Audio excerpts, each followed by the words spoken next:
Air fryer కొనడం వల్ల ఎన్ని యూజెస్ ఉన్నాయో నేను లాస్ట్లో చెప్తాను.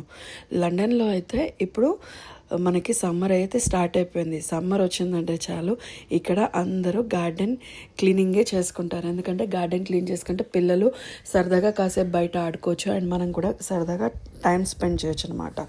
బట్ ఇది క్లీన్ చేయడం అంత ఈజీ కాదు. వీడియోస్లో చూసినంత చాలా రిస్కీగా ఉంటుంది. పిల్లలు స్కూల్ నుంచి వచ్చేసరికల్లా అయితే మేము మొత్తం క్లీన్ చేసేసాము, నేను మా హస్బెండ్ కలిసి. అండ్ పిల్లల కోసం ఈవినింగ్ స్నాక్స్ ఏం చేసే ఓపిక లేదు. సో నేను ఫ్రెంచ్ ఫ్రైస్ పిల్లలకి ఈవినింగ్ స్నాక్ చేస్తున్నాను. అసలు జీరో ఆయిల్ లేకుండా ఎయిర్ ఫ్రై రెసిపీస్ చాలా బాగా కుదురుతున్నాయి. మీకు కన్నా ఎయిర్ ఫ్రై రెసిపీస్ కావాలంటే నాకు కామెంట్ చేయండి.